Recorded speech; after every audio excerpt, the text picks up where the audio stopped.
저는 지금 76세입니다. 지난 8월 말로 금융 투자 이 업계에서 50년 일을 하고 이제 정식 제도권 회사에서는 퇴직을 했죠. 그리고 지금 이 행복백세 자산관리연구회라는 공부 모임을 만들어서 그거를 주재하면서 강의 활동도 하고 있습니다. 우리가 노후에 3대 불안이 있다고 합니다. 첫째가 돈이고, 둘째가 건강, 셋째가 외로움인데요. 우리가 앞으로 이렇게 살아가면서 이 돈, 건강, 외로움에 어떻게 대처를 할까? 근데 저는 생각이 뭐냐면 가장 최선의 대응 방법은 뭔가 돈이 되는 일이든 사회공헌 활동이든 취미 활동이든 일이 중요하다. 소일거리가 있어야 된다. 그래서 제 소신은 평생 현역입니다. 그러니까 여기 계신 분들도 그런 뜻이 있기 때문에 이 비전스쿨에 아마 오셨으리라고 생각합니다. 그거에 어떻게 대응할 건가, 그래서 어떻게 일을 찾을 건가 하는 얘기를 제가 결국은 말씀을 드리겠는데, 우리가 이제 노후에 자산이 있어야 되죠.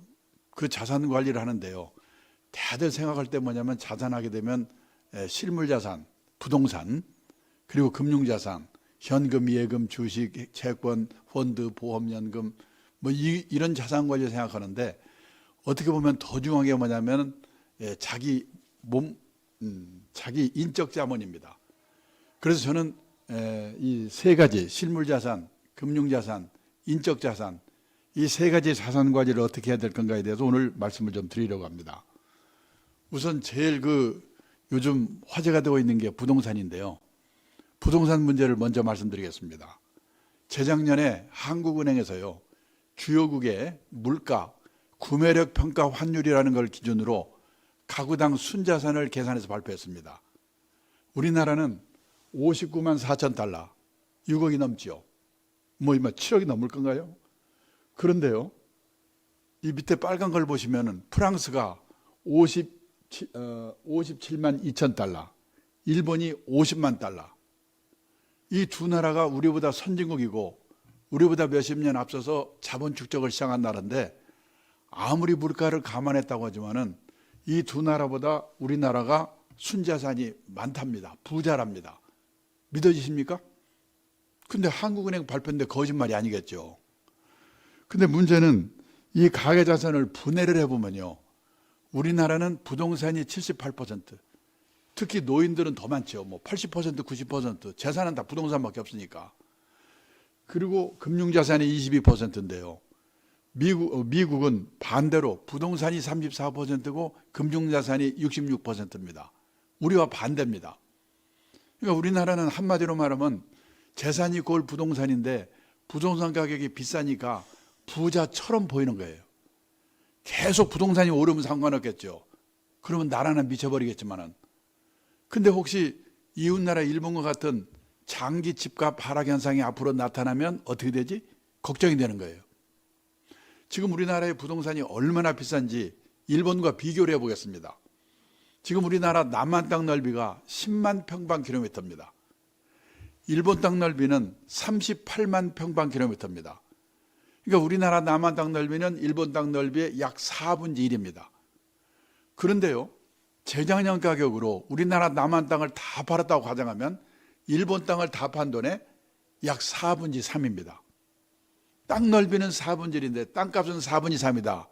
이 말은 일본 땅을 3평 팔아야지 우리나라 땅을 1평 산다는 거예요. 우리가 땅값이 일본의 평균 3배 비싸다는 얘기입니다. 근데요, 30년 전, 40년 전인가 제가 1980년대에 일본의 동경에서 근무를 했는데요. 그때 일본의 땅값이 얼마나 비쌌는지요? 일본 땅을 다 팔면 우리나라 땅 다 판 돈에 15배라고 그랬습니다.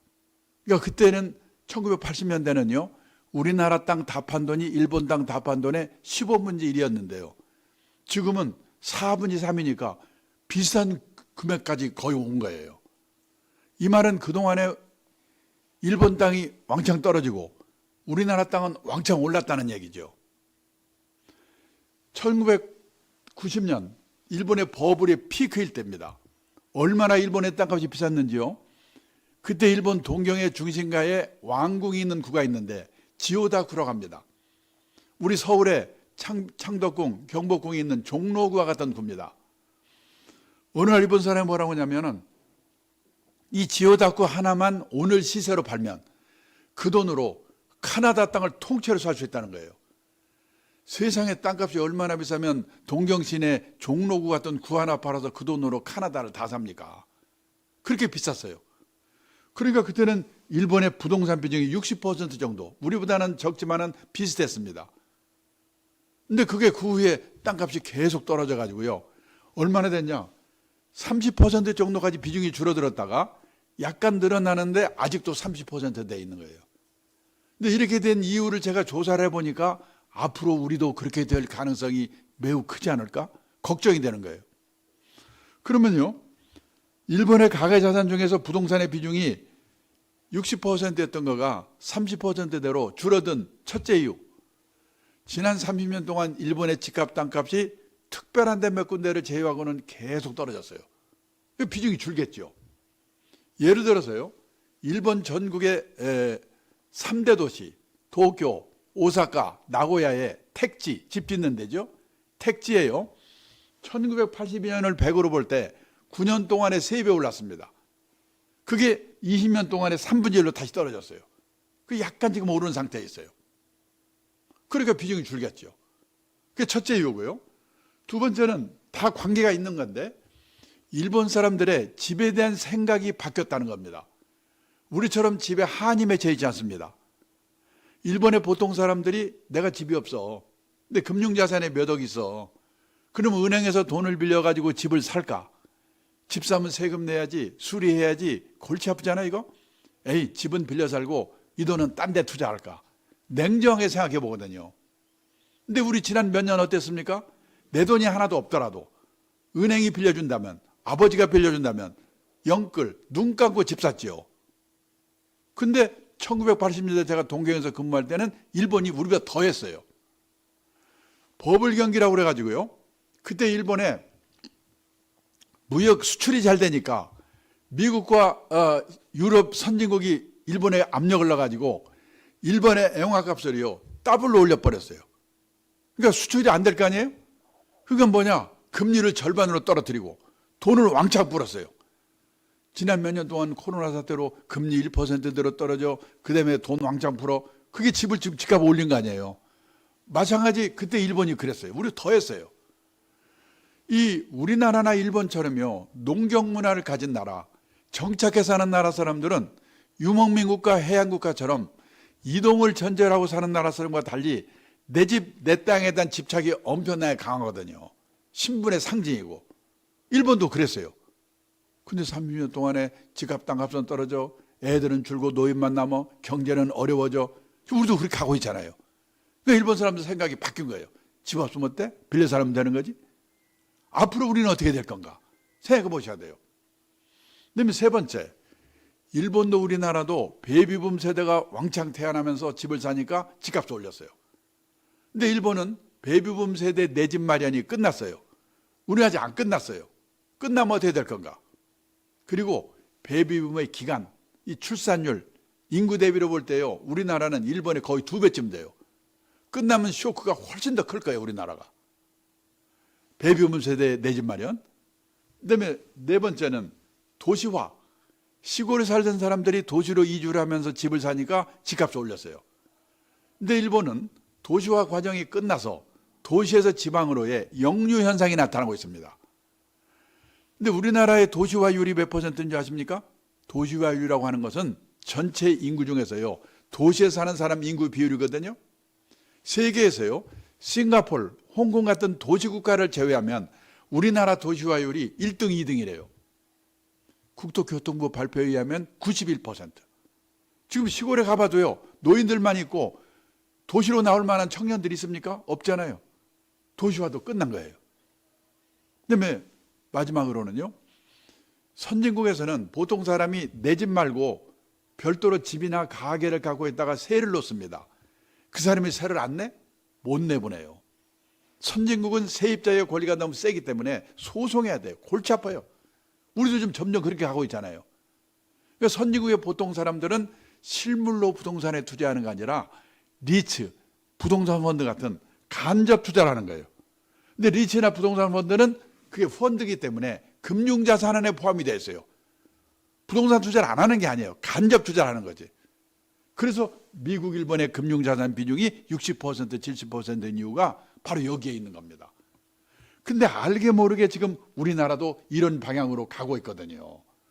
근데 제가 어디 가서 이거를 보여드리면 많은 분들이 저 사람은 증권회사에서 온 모양이지 주식 사라고 꼬시려고 그러는구나. 그러니까 부동산 안 된다 그러고 막판에 가면 주식 사라고 할 거야. 그런 표정들을 짓습니다. 아닙니다. 이게 떨어질 때는요, 이렇게 떨어지는 게 아닙니다. 떨어졌다 올랐다 떨어졌다 올랐다. 일본도요 20년 30년 장기 불황이 될 거는 몰랐어요. 처음에 5, 6년 동안은 일시 이 하락인 줄 알았어요. 근데 지나고 보니까 20년 장기 하락이에요. 우리도 지금 어떻게 될 건가 냉정하게 생각해 보셔야 돼요. 그래서 함부로요, 예를 들어서 제가 오늘 이 말씀을 드렸더니 지금 고민하고 있던 어떤 분이 저 사람 말이 맞네, 집 팔아야지, 팔아가지고 주식을 샀네. 근데 가을 되니까 집값은 반등하고 주식값 떨어져 보세요. 아니 왜 나섬교회에서는 그런 사람을 불러가지고 강사로 불러가지고 나를 집 팔게 만들었을까. 제 욕을 얼마나 하겠어요. 함부로요 단기로 사세요 파세요 이런 말 함부로 못해요. 다만요 이제 노후에 나는 어디서 누구와 어떻게 살 건가, 이거를 한번 냉정하게 생각해 보셔야 돼요. 몇 년 전에요 서울시에서 65세 이상 된 부부들에게 물어봤습니다. 두 분 중에 한 분이 돌아가시고 혼자 되시면 다시 자녀들하고 같이 살겠습니까? 같이 살겠다는 대답은 20%밖에 안 돼요. 50%는 자식들하고 멀지 않은 데서 혼자 살겠다. 30%는 실버타운 같은 노인 전용실로 가겠다. 그러니까 80%가 자식들이 안 살아주는 게 아니고 본인들이 불편해서 혼자 살겠다는 거예요. 그러면 애들하고 살다가 애들 다 나가 둘만 남어. 그 중에 한 사람이 아파. 그걸 부부 간병기라고 그러죠. 한 사람 떠나 혼자 남어. 그 사람도 아파 떠나. 한 30년 사이에 그런 일이 생기거든요. 그 과정별로 나는 어디서 누구와 어떻게 살 건가 잘 생각해 보셔야 돼요. 우리나라는요 100살 이상 된 김영석 교수님 같은 분들을 백세인 이렇게 부르죠. 우리나라에 백세인이 몇 분이나 계실까요? 작년에 보니까요 8,000명 정도 계신데요. 그 백세인은 어디 살고 계실까요? 옛날에 백세인은 시골에 경치 좋고 공기 좋은 진안, 장수 이런 데 사셨거든요. 지금 백세인의 절반은 요양병원에 계시거든요. 안 갈 것 같죠? 저는 각오하고 미리미리 보고 있습니다. 그런데 우리나라 어머니들은 반대예요. 오히려 딸이 시집갈 때쯤 되면 큰 집으로 이사 가려고 그래요. 그러면 사돈네 폼돈하고 옛날에는 재테크가 됐죠. 근데 요즘 큰 집이 골치 아프죠? 왜 그런가? 우리나라 인구가 5,200만, 가구 수가 2,100만 가구입니다. 그 중에서요 혼자만 사는 가구, 둘만 사는 가구를 합친 비율이 1980년도만 해도 전체 가구의 15%밖에 안 됐어요. 그때는 가족이 많았잖아요. 근데 그게 2021년에는 62%로 늘었습니다. 일본도 오래전에 60% 넘었어요. 우리나라도 일본도 대부분의 집이 혼자 아니면 둘이 사는 세상이 오고 있는데 아직도 서울에서는 재개발했다면 몇 평 늘어나지? 조심해야 돼요. 그 다음에 요즘은요 지방에도 고층 아파트가 많이 생기는데 젊을 때는 상관없어요. 나이 들어서는 고층 아파트도 조심하셔야 돼요. 우리나라 사람들은 유난히도 돈 많은 사람은 하늘로 가고 돈 없으면 땅 밑으로 가는데 너무 하늘 좋아할 게 아니에요. 몇 년 된 얘기인데요 일본에서 난리가 났습니다. 오하라 레이코라고 국민 탤런트가 죽었는데요 사흘 만에 발견됐어요. 고독사. 일본이 벌컥 뒤집혔어요. 어느 도의 뉴타운 단지 하나를 조사해 봤더니 이 과거 3년 동안에 고독사한 사람이 25명. 그 사람들이 죽어서 발견될 때까지 시간이 얼마나 걸렸냐? 평균 21.3일이 걸렸다는 거예요. 일본은 1990년대부터 고독사 문제가 사회 문제가 되기 시작해가지고 지금 공식 발표는 없는데 매년 3만 명 정도가 고독사란대요. 우리나라는요 2010년에 처음 고독사 발표가 됐는데 그때 500명이었거든요. 금년에 작년에 고독사한 분이 3,378명이래요. 왜 이런 일이 생기냐? 사람이 들락날락하는 데 살지 않기 때문에 그래요. 자식들하고도 안 살죠? 그러면 이웃집만한 복지 세력거든요. 근데 30중 40중에서 혼자 아니면 둘이 살고 있어 보세요. 누가 찾아옵니까? 얼마 전에는요, 제가 빅데이터를 통해서 본 일본 부동산 시장의 전망, 그런 자료를 읽었어요. 근데 거기에 이런 말이 나와요. 일본의 노후화된 아파트들이 재건축을 못해가지고 슬럼화돼 가고 있다는 거예요. 아파트를 뭐라고 부르냐면 법적인 용어로는 구분소유주택이라고 부르는데요. 구분소유주택을 재건축하려면 주민의 80%가 찬성해야 된대요. 우리도 그런 게 있거든요. 근데 노인들이 귀찮아. 또 재건축에 성공하려면 두 가지 조건이 충족돼야 돼요. 첫째, 위치가 좋아야 돼. 둘째, 저층해야 돼. 고층으로 만들면서 비용을 빼야 되니까. 근데 위치가 별볼지었거나 이미 저층이면 안 되는 거예요. 그게 아파트 단지가 슬럼화돼 가고 그 애물단지 때문에 그 근처에 있는 땅값이 떨어져요. 제 친구가 동경 수도권에 살고 있습니다. 28평짜리 아파트에 살고 있거든요. 그 아파트를 1984년도에 우리 돈으로 계산해서 1억 2천만 원에 샀어요. 그 쫙 올라가지고 일본 집값이 제일 비쌀 때가 1991년입니다. 3억 6천만 원까지 올랐어요. 지금 거기 살고 있거든요. 제가 한 달 전에 물어봤어요. 전화로. 야, 지금 너희 집 얼마냐? 3천만 원, 4천만 원에 팔릴까 말까요? 근데 제가 그랬어요. 그 아파트 30몇 년 된 낡은 아파트니까 지금 그렇잖아. 그 재건축하면 오르지 않을까? 그랬더니 뭐라고 하는 줄 아세요? 재건축은 죽어도 못한대요. 300세대 정도 살고 있는데 노인들이 재건축할 돈을 마련하는 거예요. 대부분이. 지금요, 강남에 돈 받으면서 재건축하는 얘기만 뉴스에 나가지고 허가만 받으면 다 할 줄 알죠? 저 지금 여의도 살고 있는데 여의도 재건축 문제 나오고 지금 하고 한다고 만다니 그러거든요. 제 걱정이 뭐냐? 첫째, 4, 5년 동안 나가서요 전세 살아야 돼요. 매덕 전세 자금이 있어야 돼요. 그리고 돈도 우리는 내야 돼요. 강남하고 달라요. 여의도가 그러니까 다른 데는 말할 것도 없어요. 일본에서 그나마라도 재건축에 성공한 아파트가 있긴 있어요. 어떤 아파트? 성공한 아파트의 80%가 지진 나서 무너진대. 근데 지진 나기를 기다릴 수 없는 거 아니야 이게. 근데 우리가 지금 일본을 걱정할 때가 아닙니다. 왜? 일본은요, 아파트의 슬럼화가 문제라고는 하지만요, 일본 전체 주택수의 철근 콘크리트로 대형 아파트의 비중은요 10% 정도밖에 안 돼요. 지방도시 가면 아파트 별로 없어요. 일본은. 우리나라 전체 주택수 중에 아파트의 비율이 몇 퍼센트인지 아십니까? 3년 전에 보니까 63%래요. 일본과 비교가 안 돼요. 아파트 공화국이잖아요. 저는 지방도시 가면서 벌판에 고층 아파트 서 있는 거 보면 10년 후, 20년 후, 20, 30년 후 우리 손주들이 저거 때려부시려고 얼마나 고생을 할까 생각해 보셔야 돼요. 그래서 요즘 일본에서는 유행하기 시작하는 게 뭐냐?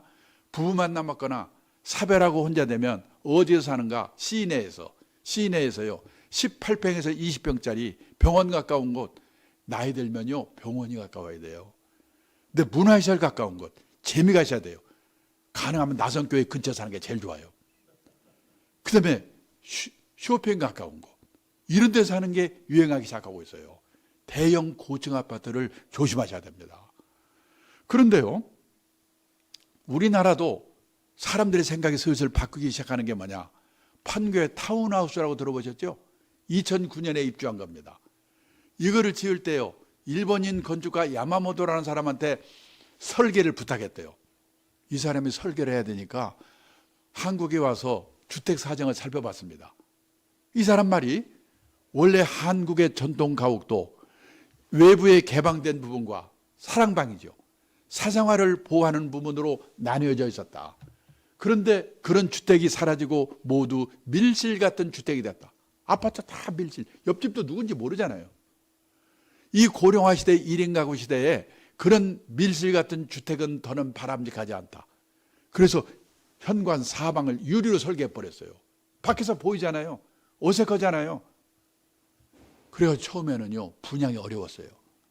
근데 들어와 산 사람들이 10년을 살아보니까 이 고령화 시대, 1인 가구 시대에 이웃과 함께하는 삶이 너무나 행복하더라.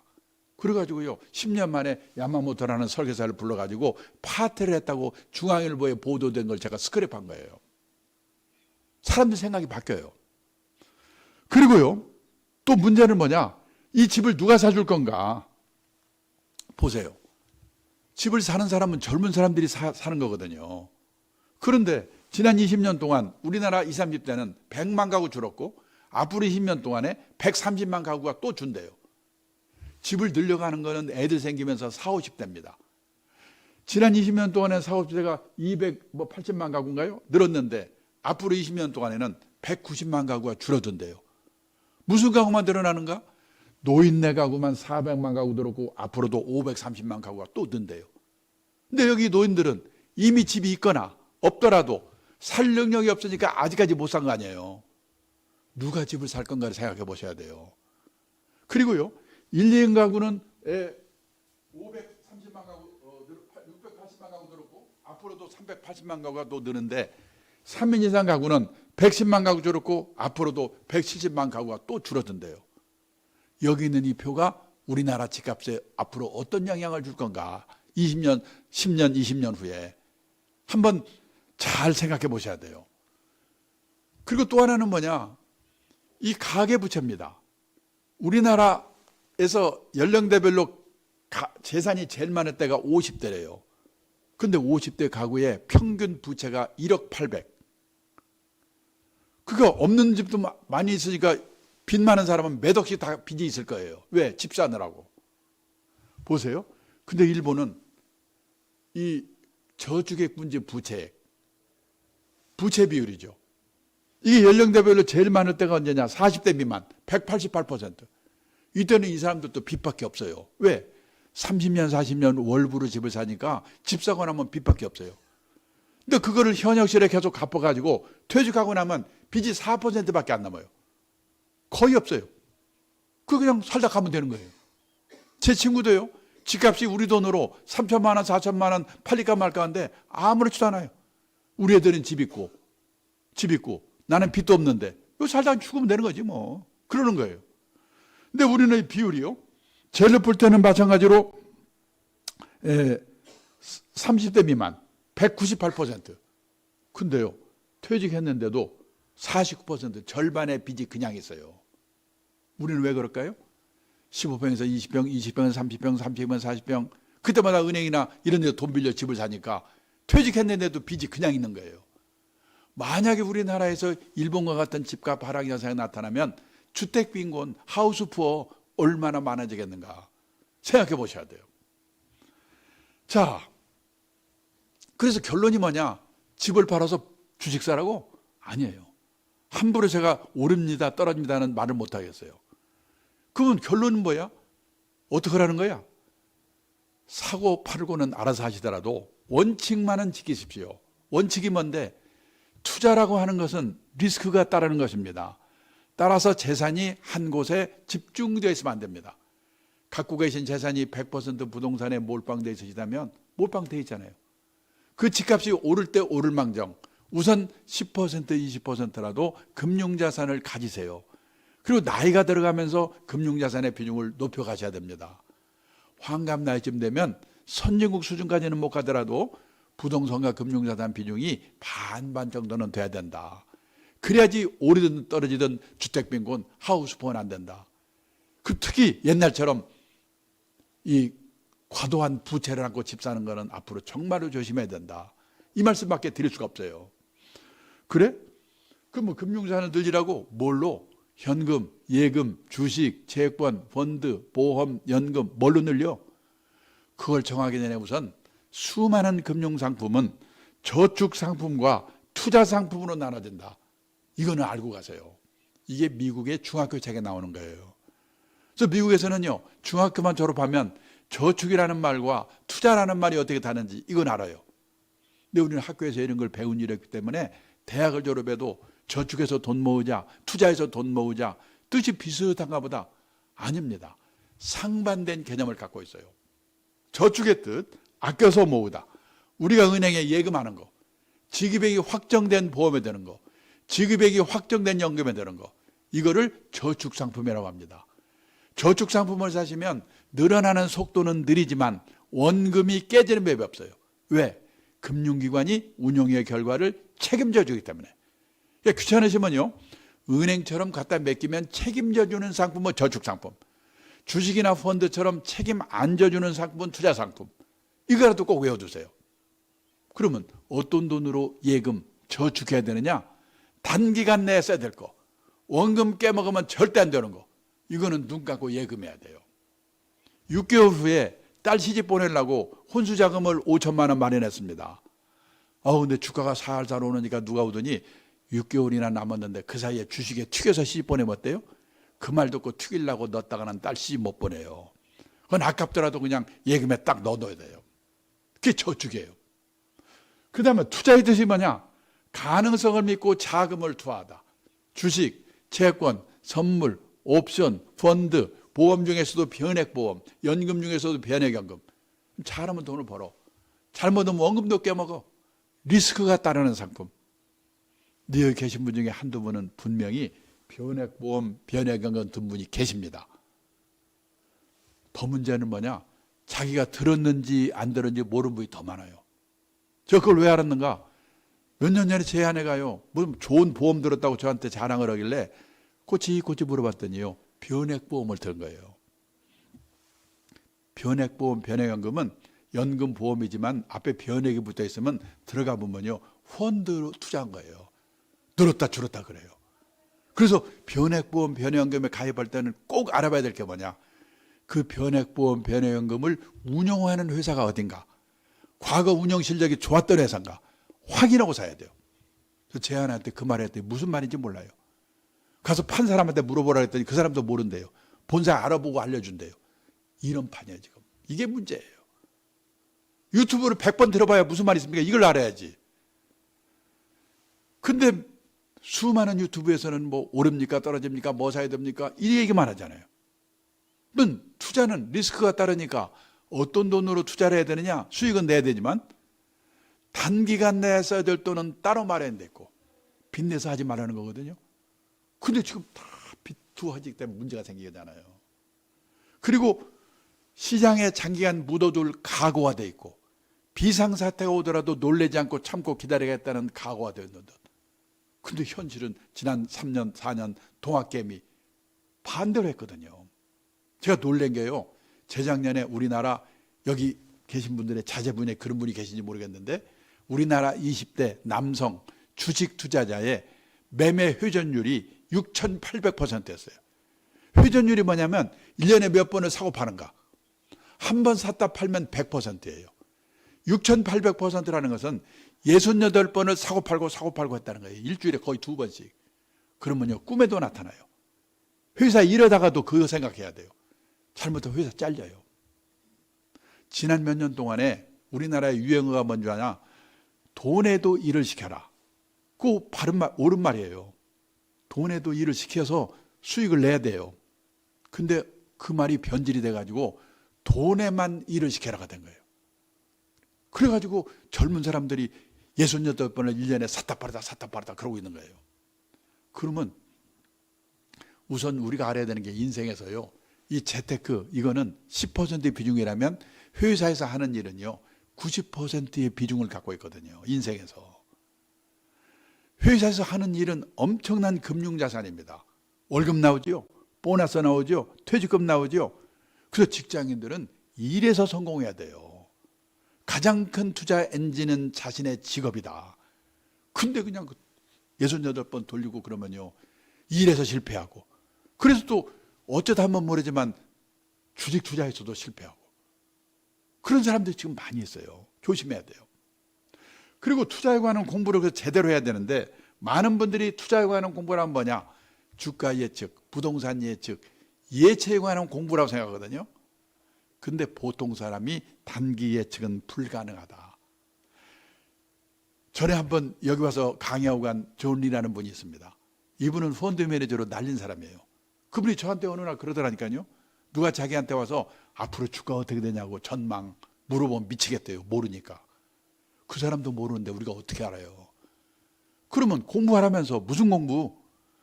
자산관리의 기본 원칙, 오늘 제가요 90분 동안 고함 지르는 게 기본 원칙이에요. 그리고 전문가를 활용하는 법. 이 사람이 전문가냐 아닌지 식별하는 법. 그래서 한마디로 말하면 소개를 받아가지고요 믿을 수 있고 신뢰할 수 있고 실력 있는 전문가를 알아두는 게 중요해요. 그 사람한테 물어보는 겁니다. 예. 자, 그리고요 또 하나 중요한 게 뭐냐, 우리가 리스크라고 하는 말에 대해서 이해를 제대로 하셔야 돼요. 왜냐하면 지금 우리나라는 리스크를 다들 위험이라고 번역하거든요. 잘못된 거예요. 십몇 년 전만 해도 우리나라 어머니들이 세계에서 깡이 제일 좋았거든요. 그때만 해도 이 아줌마들이 이렇게 무모해서 어떻게 겁이 났어요. 근데 지난 십몇 년 사이에 우리나라 어머니들이 주식 사서 깨먹어, 펀드 사서 깨먹어, 아들 취직했는데 잘려, 딸 시집 갔는데 고약한 놈 만나. 그 우리나라 어머니들 눈에 보이는 거는 위험밖에 안 보여요. 입에 위험을 달고 다녀요. 위험한 놈 만나지 마라. 딸한테 하는 얘기입니다. 위험한 회사 들어가지 마라. 공무원 되라고 난리잖아요. 위험한 상품 사지 마라. 지금 우리나라 어머니들이 자기도 모르게 자기 애들을 바보 만들고 있어요. 저는 리스크를 위험이라고 번역하면 안 된다고 봅니다. 왜? 위험의 정확한 용어.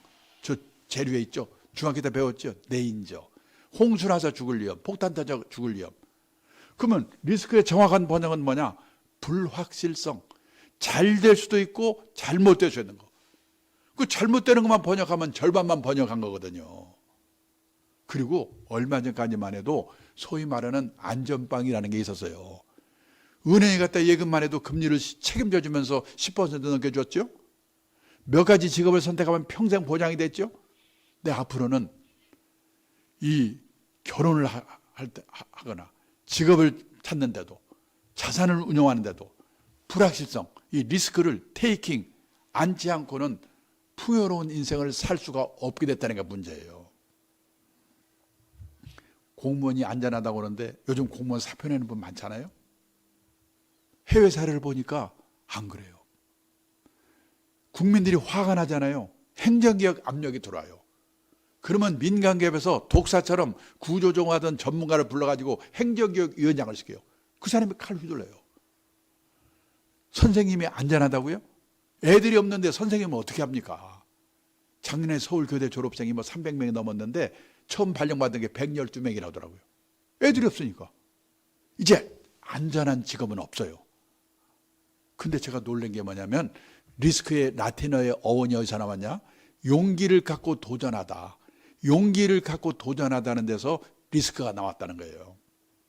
저는 지금 이 시점에서 우리한테 제일 시급한 게 뭐냐? 우리도, 우리 애들도 용기를 갖고 리스크에 도전하되 관리할 수 있는 지혜를 배워야 우리한테 희망이 있다. 근데 어머니들은 가지마, 근처도 가지마. 애들을 바보 만들고 있잖아요, 지금. 이게 문제예요. 그래, 리스크를 관리하는 지혜를 배우라고 가르쳐 줘야지. 공부를 앞으로 하셔야 돼요. 그래서 간단히 주식 투자에 따르는 리스크만 간단히 말씀을 드리겠습니다.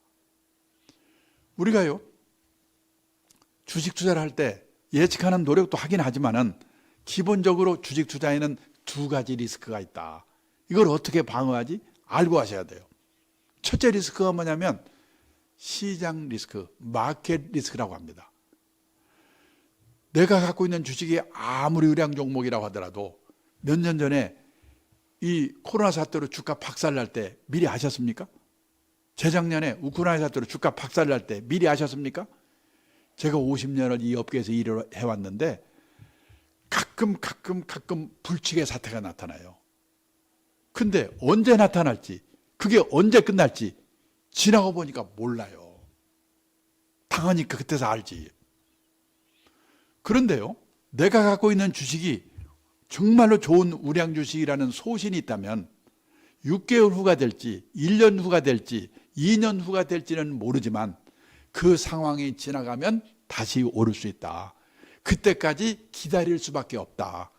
그래서 장기 투자를 하라는 거거든요. 근데 제가 어디 가서 장기 투자 이야기만 하면 짜증을 내요. 바빠 죽겠는데 올라 떨어져 그 얘기만 해. 모른다니까. 그리고 대개 주식 투자 어떻게 하냐. 지난번 코로나 때 다 그랬죠. 절대 주식 투자하면 내가 성을 간다고 하던 사람들이 여기서 돈 벌었다는 얘기 나오고 여기 돈 벌었다고 그러지. 그러니까 에이 나도 해봐야 되는 거 아니야? 그래가지고 이제 누가 와서 이거 대박 터진데 그러면 사요. 6개월 후에 대박 절반으로 떨어졌어요. 그러면 그때부터 본전 찾을 때까지 타이에 의해서 장기 투자를 하는 거예요. 그리고 장기 투자했는데 안 오른다고 그러는 거예요. 불량 주식을 100년 갖고 있어봐야 안 오르거든요. 그래서 그런 개별 종목 리스크, 잘못 고르는 리스크, 이게 두 번째 리스크예요. 이걸 방어하기 위해서는 어떻게 해야 되느냐? 5종목, 10종목, 20종목에 분산 투자하세요. 예를 들어서요, 석유 주식하고 항공 주식을 같이 삽니다. 석유값이 오르면 비행기 운항 비용이 비싸지니까 항공주 주가는 떨어져요. 석유주는 올라요. 그렇게 해서 5종목, 10종목, 20종목에 평균 수익률을 올리는 노력을 하는 겁니다. 몰빵이 아니고. 그래서 분산 투자를 하라는 거예요. 이거는 이해를 해두실 필요가 있다는 거예요. 그 다음에 또 하나는요, 가끔 당황스러울 때가 있어요. 저 이번에 퇴직하는데요, 퇴직금을 2억 받았습니다. 그걸 어떻게 주식 사가지고 튀겨서 노후자금 마련할 수 없을까요? 꼭 튀긴대요. 그거 튀기려다가 잘 날려버리면 노후가 얼마나 불행하겠습니까? 그래서 저는 뭐라고 대답하냐? 인생 단계별로 자산관리 전략이 3단계로 나눠집니다. 나는 어느 단계에 있는가? 그 단계에 맞는 자산관리를 하셔야 됩니다. 그렇게 얘기해요. 1단계가 언제냐? 현역 시절이에요. 그때는 현역이니까 일을 하면서 운영하는 단계예요. 또 월급을 받으니까 월급 받아서 아껴서 쓰고 남은 돈을 적립해가면서 모아가면서 운영하는 단계예요. 이때는 현역이기 때문에 좀 공격적으로 해도 돼요. 장기 투자, 분산 투자 원칙만 잘 지키면. 이제 조심할 건 퇴직하고 나서부터입니다. 2단계예요. 퇴직하고 나면 2단계가 돼요. 그때는 월급이 없습니다. 그럼 어떻게 해야 됩니까? 모아놓은 노후자금을 꺼내 쓰면서 인출해 쓰면서 운용하는 단계가 되는 거예요. 제가 세계 평균을 조사해 봤더니 모아놓은 노후자금의 연 4% 이내에서 꺼내 쓰세요 그러더라고요. 1억을 모았으면 1년에 400만 원 이내에서 12로 나눠서 쓰라는 얘기예요. 그래야지 30년 40년 꺼내 쓸 수 있으니까. 그리고 남은 돈은 정기예금 금리 플러스 알파 정도의 목표 수익률로 운용을 하세요. 정기예금 금리가 지금 3% 정도거든요. 그러니까 한 4%나 5% 수익률을 목표로 보수적으로 운용하라는 거죠. 펀드로 말하면 채권이 많이 포함되는 혼합형 펀드. 주식을 꼭 하고 싶으시면 전체 갖고 있는 자기 금융자산 중에서 20, 30% 이내에서 하는 거. 이렇게 보수적으로 하라는 거예요.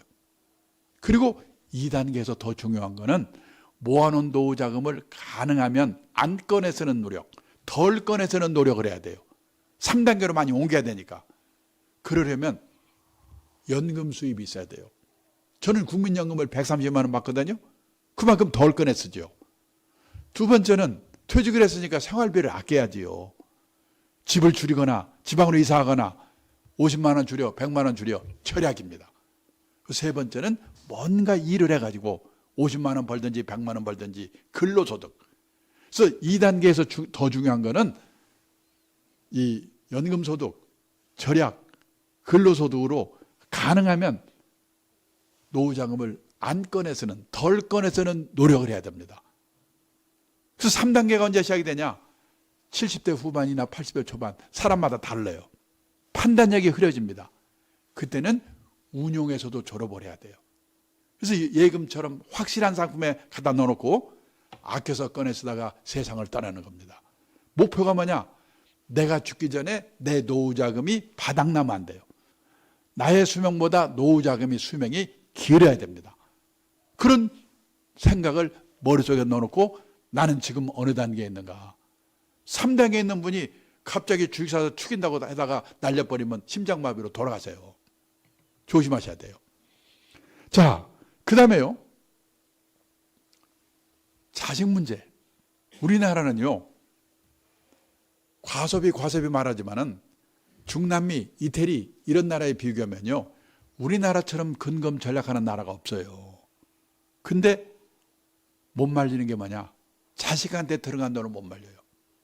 작년에요, 미국 CNN 방송에서 주요국에 애들 0세에서 18세까지 고등학교 졸업할 때까지 자녀 양육비로 들어간 돈의 합계를 GDP로 나눠봤더니요, 비율이 제일 높은 나라가 한국, 2등이 중국, 3등이 이태리예요. 그러니까 우리나라가 세계에서 소득 대비 자식한테 돈을 가장 많이 퍼부는 나라예요. 그렇게 자식한테 퍼부었는데 문제는 지난 6월 말 현재 우리나라 20대, 30대 중에서요,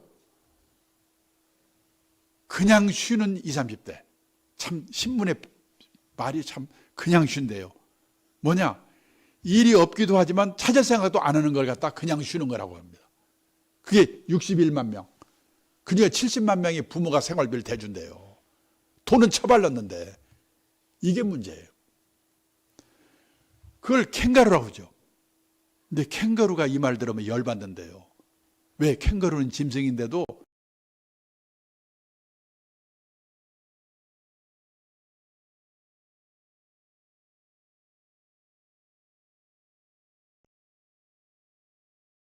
가 생물 선생이 나는 어려운 나라인데 봉준호 감독 때문에 유명해졌잖아요. 기생충, 기생충적 독신이래요.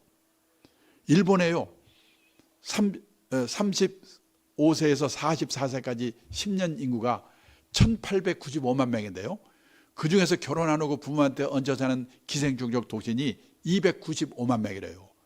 부모가 돌아가시면 어떤 일이 생기냐? 직업이 있는 친구는 그나마 괜찮은데 없는 친구들이 더 많거든요. 부모 사망 신고 안 하고 몰래 연금 다 먹거나 아니면 흑빈자로 전락한다는 거예요. 영국에서는 키퍼스, 부모의 노후자금을 갉아먹는 자녀들, 여기에 걸려버리면 몇 억 있어봤자 아무 의미가 없어요. 근데 지금 돈이 뭐냐? 애들 등록금이죠. 그 다음에 결혼 비용이죠. 제가 일본 친구한테 물어봤어요. 딸만 하나 있는데, 야, 네 딸 시집갈 때 결혼 비용 얼마 되어졌냐? 얼마 되어졌더라? 신혼여행 갈 때 150만 원 줬나? 우리 돈으로 1,500만 주고 끝냈대요.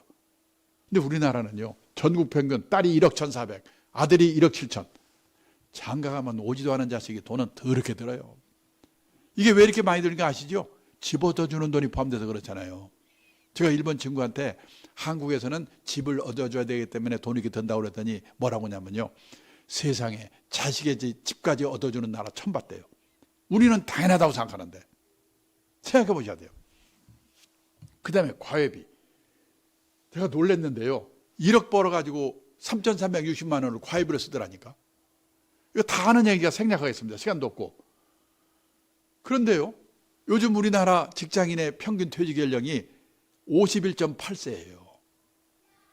그러면요, 재취업해봤자 먼저 받은 월급에 절반 받으면 끝내줘요. 재취업해서 연봉 2천만 원이 무지 어렵거든요. 근데 애들은 그때 대학교 고학년, 결혼해야 돼, 결혼비용 들어, 노무 요양비, 의료비 들어. 그래서 이렇게 벌던 사람들이 60 넘어가지고 중산층에서 탈락한다는 거예요. 이게 문제예요. 그러고요, 취직 안 되잖아요. 지금 우리나라 대졸 취업률이 작년에 68%인데 군대 간 애들, 대학원들 빼버리면요 50%대예요. 둘 중 하나가 취직 안 되잖아요. 일본은 96%예요. 이게. 그런데 제가 엊그저께 일본서 온 대학 선생님한테 물어봤어요. 대학 이름 처음 듣는 대학이에요. 무슨 이바라기 뭐 그리스도교 대학인가? 그래서 선생님 학교에 대졸 취업률이 몇 퍼센트? 그러더니 98%래. 왜 그러냐? 거기는 그 학교를 졸업하면 그 근처에 있는 그 동네에 있는 중소기업 취직하는 거가 당연하게 생각한대요. 우리는 지방대학 가더라도 절대 취직은 서울에서 해야 되거든요. 부모들도 그렇게 말려요. 그러니까 취직 안 돼요, 이게. 일자리가 없어서만이 아니고. 이런 문제는 앞으로 어떻게 해결할 건가, 이게. 자, 그러면요, 취직을 해가지고 돈을 많이 벌었다? 변호사가 됐다? 변호사는 괜찮을 줄 아십니까? 재작년에 저희 업계에서 사내 변호사 한 명을 뽑는데 변호사가 50명에서 50명. 왜 이 난리가 난 줄 아십니까? 우리나라 변호사 1번 등록이 1906년에 나왔대요. 만 번째 등록이 2006년. 변호사가 10,000명으로 늘어나는데 100년이 걸렸어요. 그때 변호사는 끝내줬죠. 귀하니까. 근데 또 10,000명 늘어나는데 8년. 또 10,000명 늘어나는데 5년. 지금 변호사 33,000명이래요. 일이 없으니까 변호사가 세무사, 법무사 일 뺏는다고 좀 난리잖아요. 요즘 초등학교 때 의대반이 생긴다, 의대반이. 왜 그럴까요? 의대 돈 많이 버니까 의사 되면. 근데 요즘 신문 논조 가만히 보세요. 이 의대방 가는 초등학교에서부터 그런 이 난리를 해오는 방법이 뭐냐? 의대 정원 들려서 왕창 뽑는 수밖에 없다. 그러면 월급이 다 비슷하게 돼요. 변호사같이 되지 말려면 어디가 있습니까? 이제 안전한 직업이 없어요. 그래서 뭐냐? 경상남도 거창고등학교 유명하잖아요. 강당에 있는 직업선택 십계명. 그 기독교 정신에서 맺는 십계명이래요. 웃기는 것 같은데 맞아요. 1번 월급만 해도 이제 가지 마라. 이제 월급은 회사가 주고 나라가 주는 게 아니라 내가 남다른 주특기가 있어가지고 적은 금액이라도 회사를 옮겨서라도 오래오래 달아야 돼요. 100세 시대에는. 남들이 몰려가는 데는 절대 가지 마라. 요즘요 대기업 입사 경쟁률 200대 1, 300대 1 그날이 지죠. 그 회사들이 40대 후반에 명퇴하고 난리잖아요. 제가 있던 미래세스라는 그 큰 회사 있죠. 작년 연말에 40대 후반에 명퇴들 하더라니까요. 제일 마지막에 부모와 마누라와 약혼자가 결사 반대한 데는 무조건 가라. 거기 가면 틀림없다. 이 여기 거창고등학교는 웃기는 학교예요. 이게 저 미션스쿨인데. 근데 제가 50년 직장을 살아보니까 이 말이 맞아요. 근데 이게 어떻게 가능하겠습니까? 부모 자식이 소신이 있어야지. 그 다음에 우리가요 직업을 갖고 일을 열심히 하는 게 중산층이 되려고 그러잖아요. 중산층의 기준이 뭐냐? 우리나라 중산층 기준 다 남의 눈에 보이는 거. 아파트 30평 이상. 아파트의 평수가 신분의 상징입니다.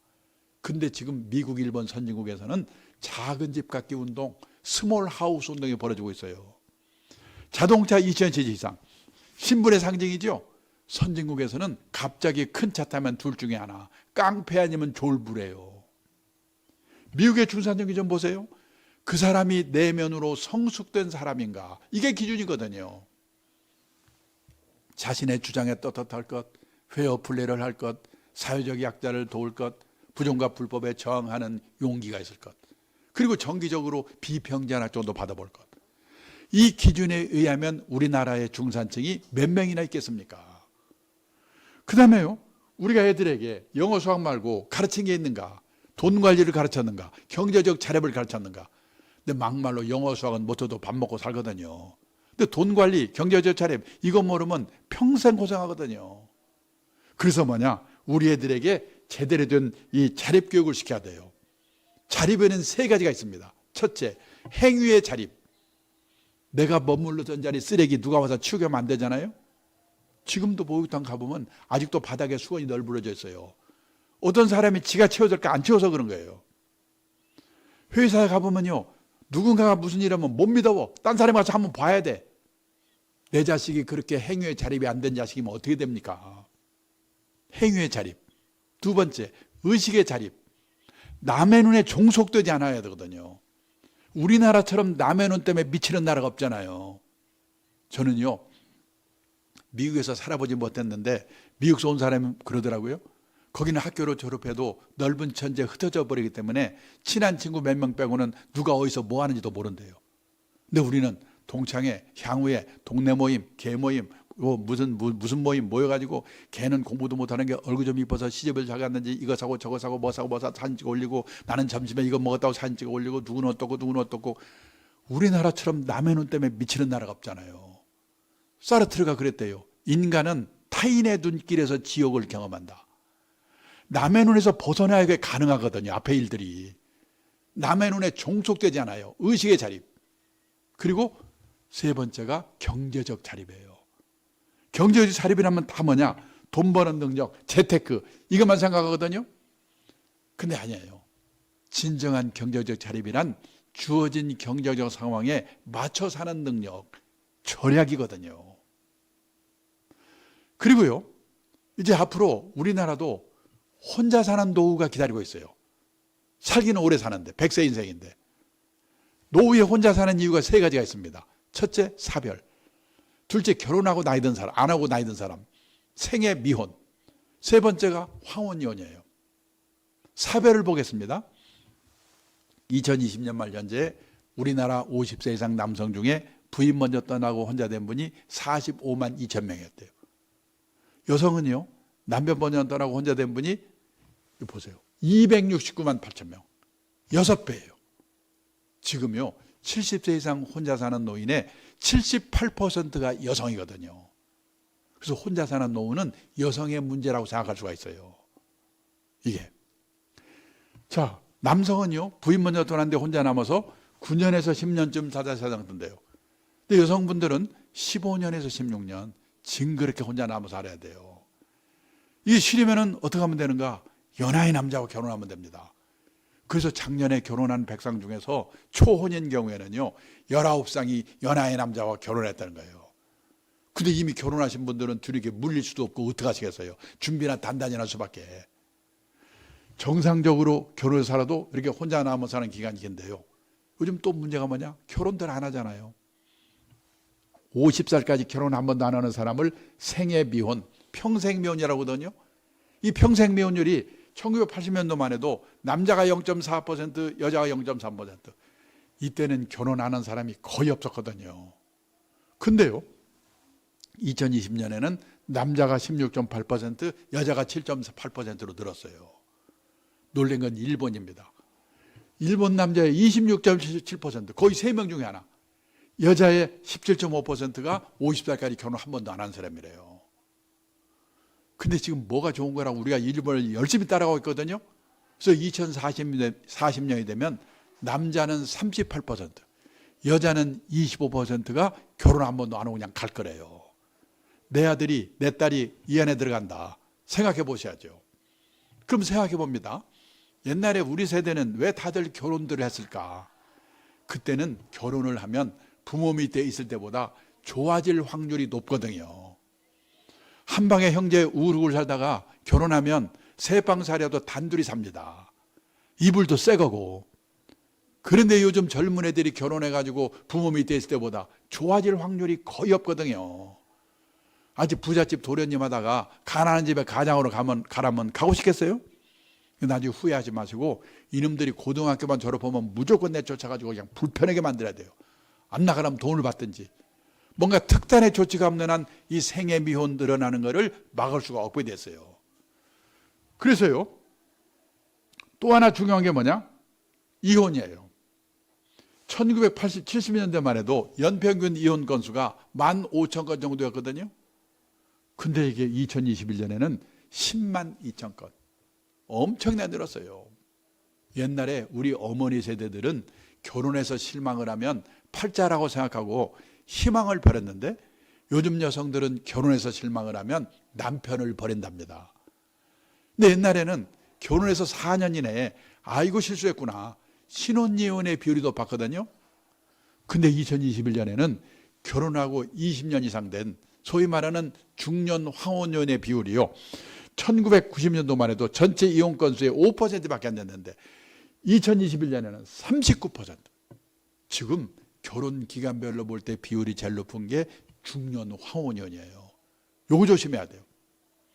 2000년대 초에요. 일본에서 나리다 이혼, 중년 황혼연 이게 뉴스가 난리 치길래 일본이 황혼연 대국이라고 생각했거든요. 아니에요. 보세요. 이혼율 자체가 일본보다 우리가 높아요. 아시아에서 우리가 이혼율 1등이야.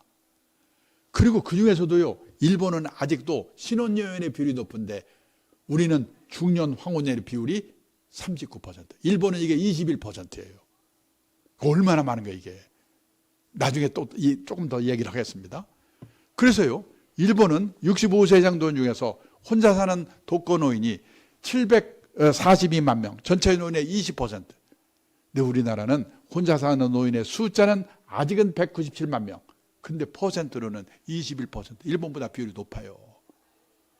근데 지금 우리나라는 5,200만 인구 중에서요, 65세 이상 노인 비율이 18%거든요. 일본은 30%예요. 우리도 10몇 년 지나면 지금 일본 수준으로 초고령 사회가 될 거예요.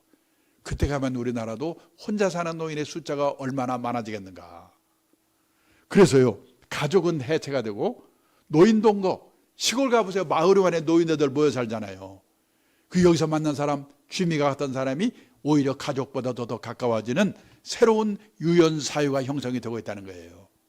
이거는 좋고 나쁘게 문제가 아니라 세상이 이렇게 바뀌고 있는데 나는 앞으로 어떻게 할 건가. 이렇게 만나셔가지고요, 이제 봉사활동도 같이 하시고 식사도 같이 하시고, 이분들이 나중에 나이 들면 1년에 한두 번 만날지 모르는 자식 똥돌보다도 훨씬 더 소중할지 모르니까 피차 까칠하게 대하지 말고 친하게 지내세요. 지금 우리나라는요, 인구가 5,200만, 가구 수가 2,100만 가구인데 그중에서 젊은 사람 혼자 사는 1인 가구, 독거노인 1인 가구 합쳐서 우리나라는 1인 가구 비율이 지금 33% 제일 높아요. 우리도 가구 원수로 볼 때. 근데 유럽 가면 훨씬 높거든요. 스웨덴은 전국 평균 57%, 스톡홀름은 60%, 온 천지가 그냥 혼자 사는 거예요. 그러면 스웨덴은 우리보다도 우울하고 불행한 나라일 것 같죠? 근데 스웨덴이 세계에서 7번째로 행복한 나라래요. 왜냐? 혼자 살더라도 연금이 발달돼 있어가지고 죽을 때까지 먹고 살 걱정이 없는 거예요. 혼자 살더라도 지역사회, 새로운 유연사회에서 외롭지 않게 행복을 찾는 방법을 미리미리 준비했기 때문에. 10몇 년 전에 제가 일본에 책방에 가니까 이런 책들이 쫙 깔려 있는 거예요. 혼자 사는 노후에 쓴 책입니다. 그때만 해도 별로면 책도 다 있네. 사온 거거든요. 이게 일본 얘기가 아니에요. 제가 얼마 전에 책을 한 권 샀는데 이 책이 잘 팔리는가. 서울의 영풍문고를 갔는데요. 한쪽에 화제의 책이라는 코너가 있는데요. 거기에 혼자 사는 삶에 대한 책이 20권이 쫙 있다니까 우리나라도. 깜짝 놀랐어요. 보세요, 문체인가. 혼자 사는 노후 어떻게 대비할 거냐. 혼자 사는 노후 두렵지 않다. 혼자 사는 노후 즐겁게 사는 방법. 여기 남성분들은 마지막 책 잘 보세요. 여자의 활로 남자의 말로.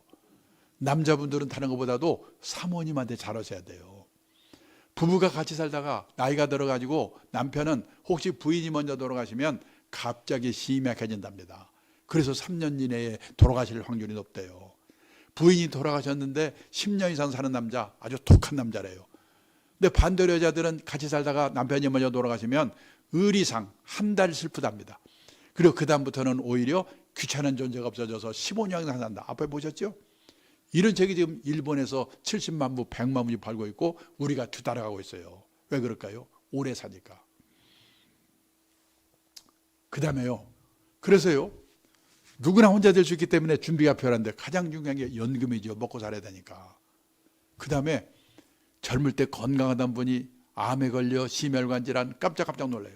저도 지난 10몇 년 사이에 부부가 암에 걸렸어요. 그래서 뭐냐? 중대질병보험하나 간단히 들어두는 거.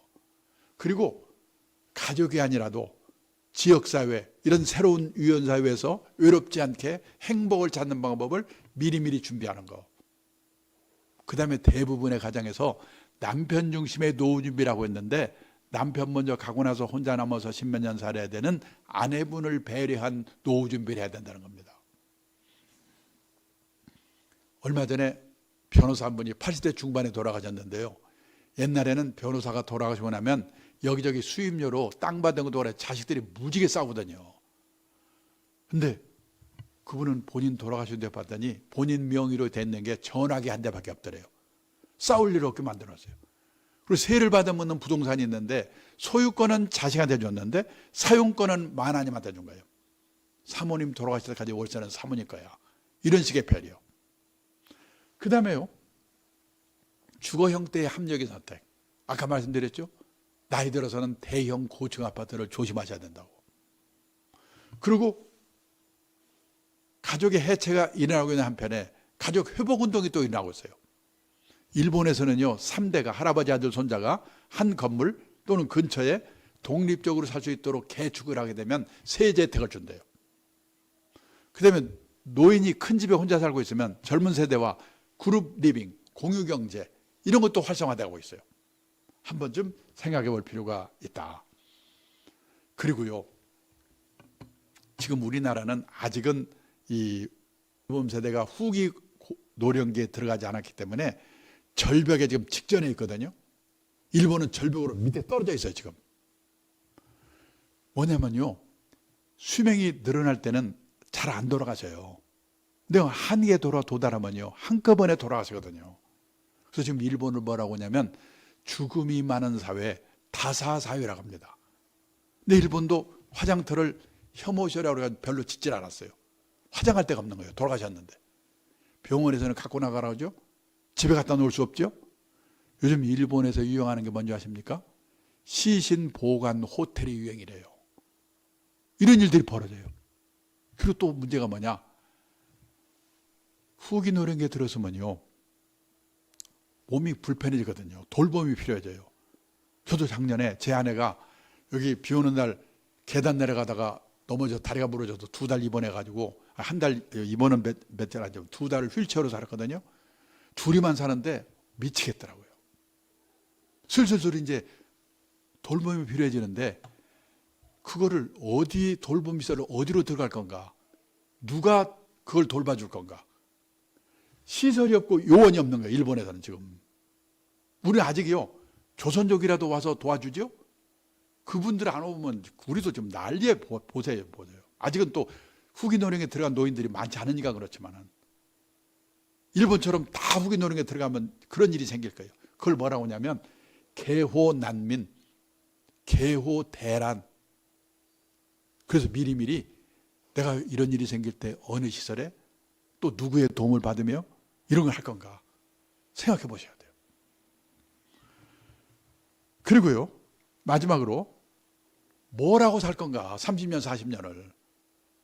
오늘의 가장 중요한 부분이 여기입니다. 이것 때문에 저는 비전스쿨에 들어오셨다고 생각해요. 우선요, 퇴직 후의 인생이 얼마나 긴 인생인가, 이걸 미리 생각해 보셔야 돼요. 작년에도 아까 말씀드렸지만 잡코리아, 취업 컨설팅 업체 잡코리아가 발표한 자료를 보니까 우리나라 40대 이상 직장인이 체감하는 평균 퇴직 연령이 51.8세래요. 그러면요, 반올림해서 52세에 퇴직했다고 가정합니다. 그리고 83세까지만 산다고 가정하자. 왜 83세인가? 지금 우리나라 남녀 합해서 평균 수명이 83.6세입니다. 근데 우리는 평균 수명에서 지금 내 나이 뺀 만큼 앞으로 더 살겠지, 이렇게 계산하시면 안 되죠. 각각 자기 나이별로 기대 여명만큼 살거든요. 그러니까 일단 환갑까지만 살아나면 100살이다, 이렇게 봐야 돼요. 자, 그래도 평균 수명 83세까지만 산다고 가정해도 52세에서 83세까지 31년입니다. 이 31년만 해도 이게 어느 정도 길인가? 하루가 24시간입니다. 현역 시절에는 무지개 바쁘지요. 일해야지, 뭐 연애도 해야지. 하루가 그냥 100시간이면 좋겠어요. 근데 퇴직을 하고 나면 이놈의 시간이 안 갑니다. 잠자는 시간, 밥 먹는 시간, 화장실 가는 시간 다 빼도 최소한 하루에 11시간 남거든요. 실제로 얼마 전에 어느 기업에서요, 퇴직을 앞둔 부부를 불러가지고 교육을 시켰대요. 강사가 갔다 오더니, 아닙니다, 거기 교육을 받고 온 사람한테 제가 들은 얘기인데요, 강사가 오더니 그러더랍니다. 다음 달부터 퇴직이시죠? 그럼 그 다음 날부터 하루 일과, 일주일 일과, 한 달 일과표를 예상을 해서 한번 써보세요. 이걸 뭐라고 쓸까? 막연히 앉아있는데 마누라는 어떻게 쓰는가? 봤더니 그냥 받자마자 써 내려가는데요. 아침에 일어나서 밥하고 빨래하고 청소하고 계모임 갔다 육사임 갔다 딸려집 갔다 나선교회 무슨 봉사활동 갔다 줄줄줄 써 내려가는데, 자기는 10시까지 써놓고 나니까 쓸 말이 없더래요. 남자들이 이렇습니다. 최소한 11시간 남아요. 곱하기 365일, 1년이죠. 곱하기 31년. 이게 바로 124,465시간이에요. 그러면 124,465시간이면 이게 어느 정도 길인가? 지금 우리나라 직장인들이 1년에 회사 나와서 근무하는 시간 연평균 1915시간입니다. 124,465시간을 1915시간을 나누면요, 약 65년이 돼요. 느낌상으로는 퇴직하고 31년만 해도 현역 시절에 65년에 해당한다. 100살까지를 생각하면 말할 것 없습니다. 우리는요, 초등학교 다닐 때 하도 많이 들은 말 있죠. 인생은 짧고 예술은 길다. 아닙니다. 앞으로 인생도 무지하게 길고 예술도 길다. 그러고 대책을 세워야 된다는 거예요.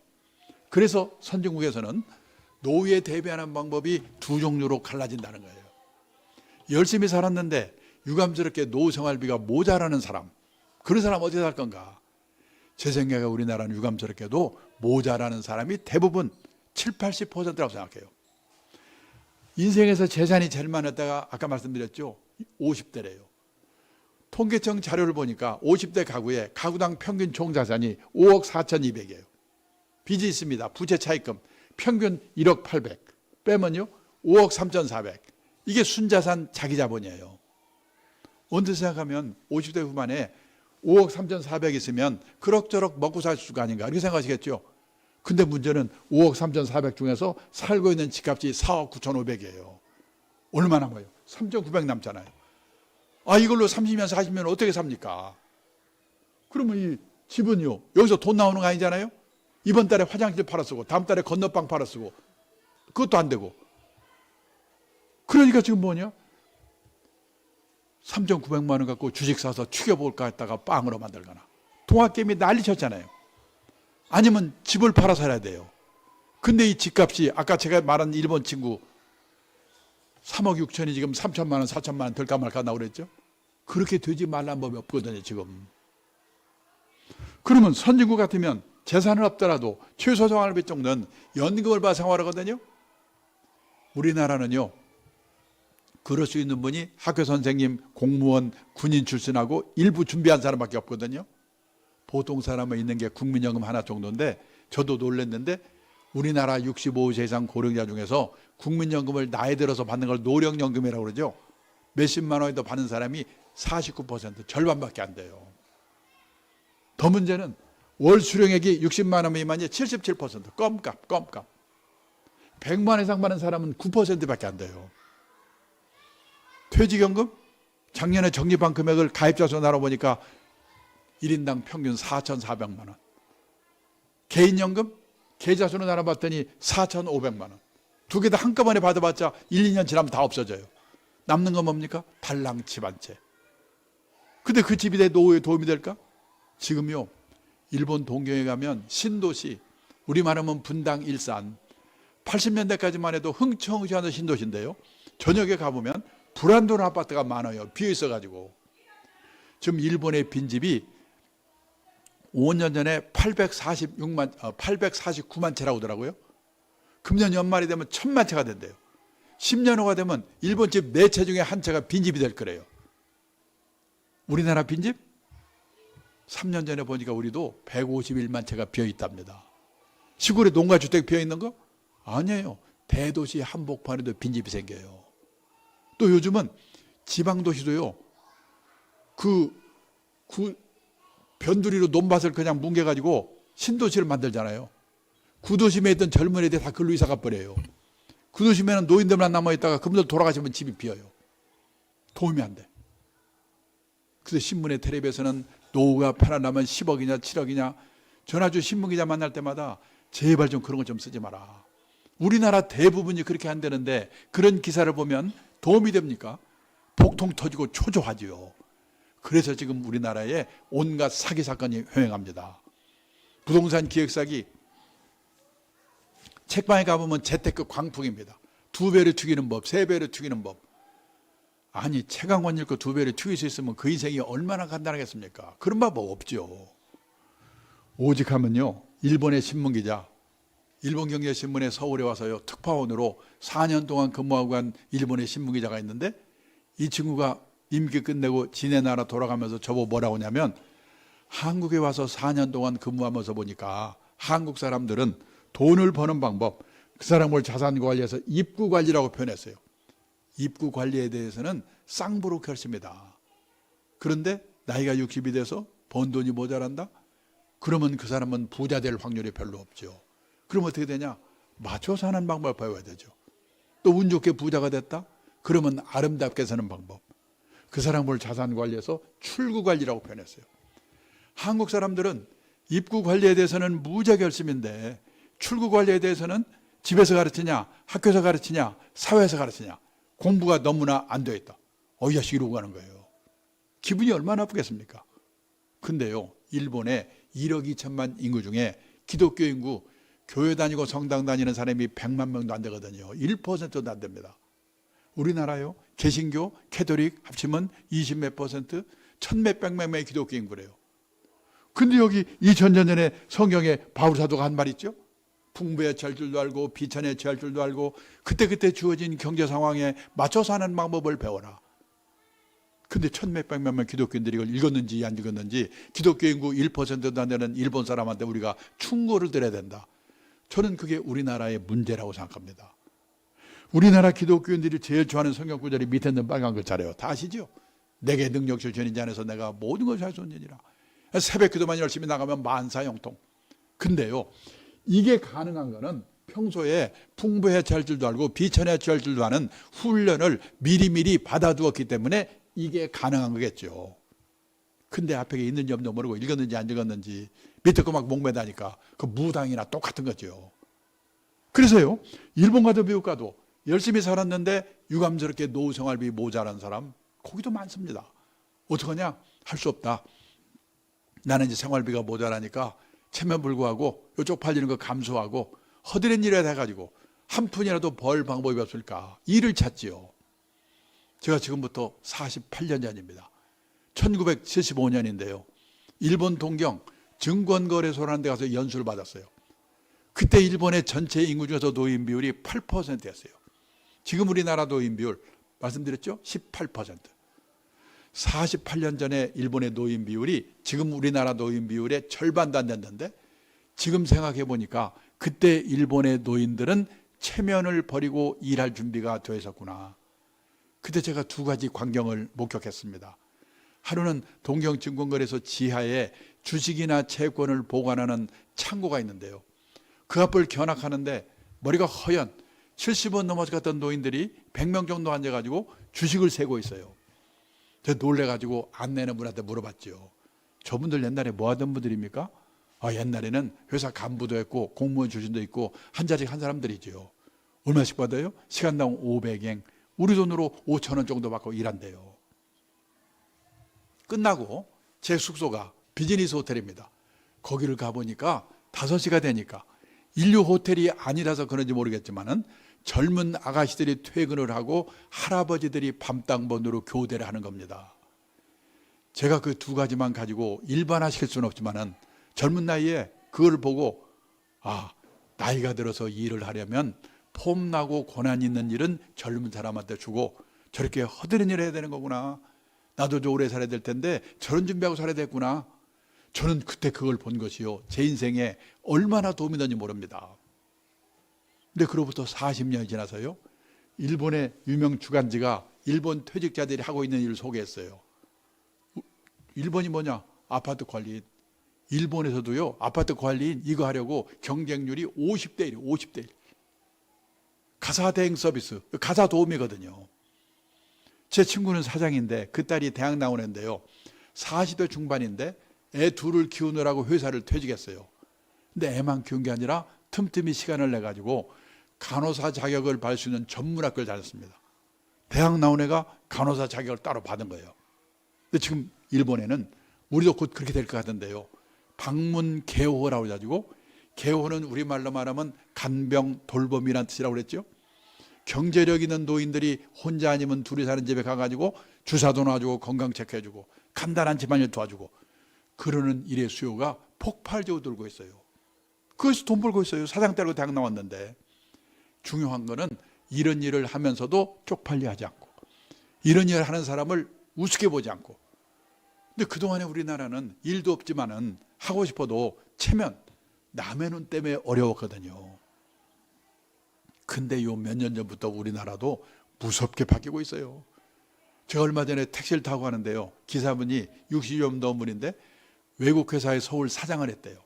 사장할 때는 기사 딸린 고급 승용차에다가 사모님 소리 듣고 부인은 폼 잡고 다녔대요. 이분이 대단한 게 사장을 끝내자마자 목표로 세웠는데 나는 3년 이내에 개인 택시 받을 자격을 갖자. 그러려면 영업용 택시를 3년 무사고 운전해야 된대요. 그때 그분이 1년 8개월이 됐다고 하더라고요. 이런 분이 들고 있어요. 제 옛날에 있던 직장에 여자 후배가 있는데요, 이분은 나이가 70이 넘었어요. 근데 요즘 가족이 아프면은 요양보호자 자격을 따가지고 가족을 이렇게 돌보면요, 돈을 받잖아요. 자기 어머니가 아파가지고 요양보호자 자격을 따서 어머니를 돌봤대요. 어머니가 돌아가셨어요. 주위 사람이 너는 성실하고 자격증도 있으니까 다른 노인분을 돌봐주면 어떠냐. 그래서 90 가까이 된 분을 돌봐주는데요, 둘이 궁합이 잘 맞아서 그런지 모르지만은 너무나 보람 있고 또 돈도 받고, 그래가지고 자기 그 옛날 직장 동료 여자분들에게 너도 그거 해보라고 권유를 하더라고요.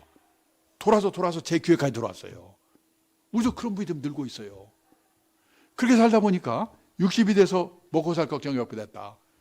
유감스럽게 우리나라는 그런 분이 20-30%밖에 안 돼요. 그러면 그분들은 퇴직도 했고 먹고 살 걱정도 없으니까 놀고 먹으면 되는가? 아닙니다. 특히 도시에 사는 사람일수록 퇴직하고 소일거리 없어서 미치거든요. 요즘 서울 시내 인류 호텔에 헬스클럽 한번 가보면은 왕년에 장관, 차관, 사장했던 사람 다 모여 있어요. 거기서 오전 시간 때우고 오후에 커피숍에서. 얼마 전에 정부 고관에 했던 제 친구가 있는데 저녁 먹다 뭐라고 하냐면 자기는 아침에 잠에서 깨면 침대에서 내려오기 전에 오늘은 뭐 할까? 그 생각부터 아니고 그때 내려온대요. 하루 일도 아니고 30년 40년 그렇게 살아보세요. 환장합니다. 그래서 선진국에서는 퇴직하고 먹고 살 걱정 없는 사람은 뭐 하는가? 취미활동 절반, 봉사활동 절반이면서 약간의 용돈벌이 하는 일, 이런 일들을 다 하고 있다는 거예요. 그 대표적인 게 여기 있는 NPO 활동입니다. 민간 비영리 조직. 미국 가면요 200만 개 정도의 NPO가 있어요. 그런 현역일 같으면 100을 받았을 텐데 30 내지 40 정도만 받아요. 먹고 살 걱정은 없으니까. 그러면 60 내지 70은 사회공헌 활동, 재능 기부가 되는 거죠. 그리고 30 내지 40은 용돈벌이. 아주 공짜는도 재미가 없으니까. 그래서 미국에서는 NPO에서 일하는 사람도 다 취업 인구에 포함을 시킨대요. 제가 몇 년 전 통계를 보니까 미국 전체 취업 인구의 10% 정도가 이 200만 개 정도의 NPO에서 일하는 사람이래요. 제 친구는 지금 로스앤젤레스 살고 있는데요. 뭔 일을 하냐면 노숙자들한테 빵을 갖다가 도시락을 갖다가 날려주는 일을 해요. 그리고 또 한편으로는 지역 유지들한테 기부금 내지는 빵집 같은 데서 빵을 좀 이렇게 기부받는다든지 그 두 가지 일을 해요. 처음에요. 도시락 들고 노숙자들한테 가면은 특히 흑인들한테 가면 겁도 났대요. 지금 어깨동무인데. 그리고 한 달에 약간의 돈을 받는 거, 용돈 정도. 그런 일들을 지금 많이 하고 있어요. 지금 우리도 그런 세상으로 가고 있거든요. 나는 뭘 가지고 해볼까? 우리가 인생을 살아가면서 정년을 3번 맞이한다고 합니다. 첫 번째가 고용정년. 보통 회사 55세? 근데 아직도 몸이 쌩쌩해. 그래서 허드렛 일이라도 자원봉사활동이라도 자기가 정해서 하는 일의 정년이 있습니다. 마지막으로 하나님이 불러하는 정년, 인생 정년이지요. 고용정년, 일의 정년, 인생 정년, 이 3번의 정년을 어떻게 맞이할 것인가. 이런 준비를 하고 사는 게 재테크보다 훨씬 더 중요하지 않을까. 처음에 말씀드렸죠. 노후의 3대 불안, 돈, 건강, 외로움. 3대 불안을 해소하는 최선의 방법은 돈이 생기는 일이든 취미 활동이든 사회공헌 활동이든 아니면 약간 겸한 활동이든 뭔가 소일거리가 있어야 된다. 여기까지 결론은요. 가장 확실한 노후 대비는 재테크가 아니고 평생 현역이다. 돈 있으면 있는 대로, 없으면 없는 대로. 제가 어느 강의에서 이 말을 끝냈더니요. 한 남자분이 벌떡 일어나더니 아니 왜 남자들한테만 일을 하고 난립니까? 점심때 시내 음식점에 한번 가보세요. 맛있는 거 여자들이 다 먹고 있고 헬스클럽 한번 가보세요. 땀 뻘뻘 운동하는 여자들인데 왜 남자들한테만 자기 마누라 자기가 이야기해 제가 어떡하라는 거예요. 사실 사모님들 역할이 참 중요해요. 그래서 그리고 남자분들은 고생하다가 꼴보기처럼 참아가면서 이러다가 퇴직하고 집에 갔더니 온갖 조롱거리의 대상이 되었잖아요. 삼식이가 떠고 영식이가 떠고 그러면 들으면 뿔 따고 나죠. 우울증 걸립니다. 근데 그것도 생각을 하나만 바꾸면 되는 게 뭐냐면 다들 내 아내만 나한테 야속한 것 같죠? 내 아내만 그런 게 아니라 대한민국 아내들이 다 똑같다. 대한민국 아내들만 그런 게 아니라 세계 아내들이 다 똑같다. 그러면 대책을 내가 세워야 돼요. 그 증거를 하나 보여드리겠습니다. 일본의 오가와 유리라고 은퇴 전문가가 있는데요. 한 달에 한 번씩 에세이 글을 보내오는데 얼마 전에 보내온 에세이의 제목이 뭐냐? 일본에서 은퇴 남편 인기 1번. 어떤 남자가 퇴직하고도 인기가 짱인가? 요리 잘하는 남편? 건강한 남편? 싹싹한 남편? 집안일 잘 도와주는 남편? 그 안에 답이 없어요. 낮에는 집에 없는 남편이래요. 다 똑같아요. 우리나라는 약과에 좀 일본은 더 난리예요. 지금요 일본의 가정주부들이 남편이 퇴직하고 집에 있으니까 남편 재택 스트레스 증후군이라는 게 생겼어요. 증세가 뭐냐? 우울증, 고혈압, 천식, 공황장애, 암공포증, 십이장 궤양, 키친드링크. 키친드링크가 뭔지 아십니까? 주방에서 열받아 술 홀짝홀짝 마시는 거. 우리는 여기까지는 안 갔잖아요.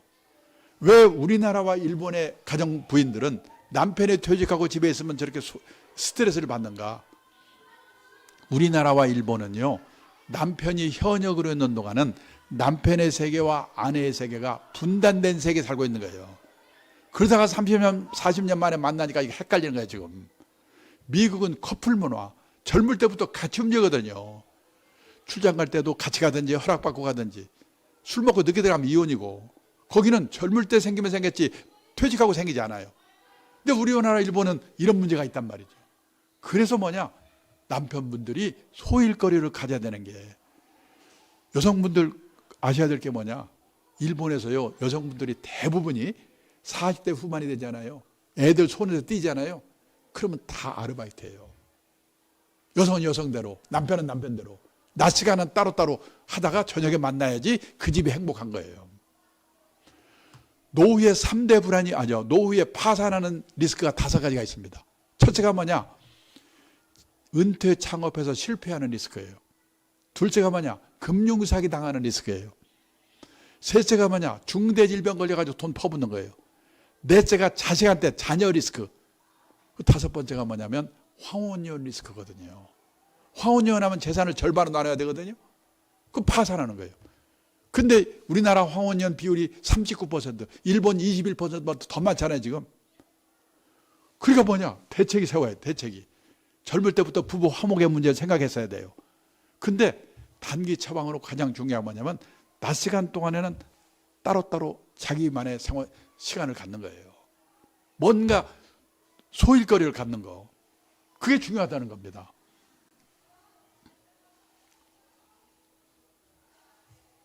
얼마 전에 제가 공무원 연구공단에서 퇴직하신 공무원들 대상으로 퇴직 수기를 공모하는데요. 우연히 심사위원을 하게 됐어요. 심사하면서요, 깜짝 놀랐어요. 저는 공무원들은 60까지 보장되지, 연금도 300만 에서 다 나온다지 아무 걱정 없는 줄 알았거든요. 아니에요. 제가 105분의 수기 읽었는데 제가 읽은 수기의 90% 정도가 나와보니까 절벽이더래요. 제일 비치는 게 뭐냐? 갈 데가 없는 거. 한 분만 소개하면요. 통계직 공무원으로 지방사무소 소장까지 한 분이에요. 이분은 퇴직도 했고 연금도 있으니까 한번 신나게 놀아봐야지. 놀아봤대요. 웬걸 오래 못 가. 3개월 놀았더니 미치겠더래요. 아침에 일어나면 마누라 눈치가 보이는데 저놈 인간은 오늘 또 안 나가나? 놀래가지고 동네 도서관에 갔더니요, 신문을 한장 보려고 쟁탈전이 벌어지는 거예요. 아이고 꼴 보기 싫어. 취직해야지. 그때다 원서를 여기저기 돌렸는데 준비가 안 돼서 면접 보러 오라는 데도 없어요. 어느 날이요, 한 군데서 면접 보러 오라고 연락이 왔더래요. 노래서 봤더니 요즘 많이 생기고 있어요. 주간노인 보호센터. 일본도 우리나라도 요즘 젊은 노인이 나이 든 노인 도와주는 게 큰 일거리예요. 이분이 면접 붙어가지고 하루에 5시간에서 6시간 일을 한대요. 자동차로 노인들 모셔다가 센터 보호자로 같이 노는 거야. 장기도 두고 노래도 부르고. 이분이 싹싹한가 봐요. 또 시골에 혼자 계신 노모를 생각해서 이분들한테 내가 잘해줘야지. 이게 짱이에요. 근데 요즘요, 주간노인 보호센터가 여기저기 생기면서 노인들이 삐치면 다른 데로 가버린대요. 돈이 안 되잖아요. 근데 그 센터는 그분 때문에 다른 데서 온대요. 유명인사가 됐어요. 그래서 한 달에 월급을 얼마 받는가? 월급을 70만 원 받고 집에서 내던 건강보험료 30만 원을 회상을 해준대요. 100만 원 벌어다 주고 집이 없으니까 그 수기에 마지막에 뭐라고 써있는 줄 아십니까? 그렇게 무섭던 마누라가 천사로 바뀌었다. 남자들은 갈 데가 있어야 돼요. 갈 데가. 그런데요, 뭐냐? 일이 없잖아. 다 그래요. 그래서 뭐냐면 일을 하려면 젊은 사람들이 할 수 없는 일이거나 가능하면요, 과거에 해온 일과 연결시켜서 뭔가 새로운 일을 찾아서 할 수 없는 일을 하는 게 가장 좋아요.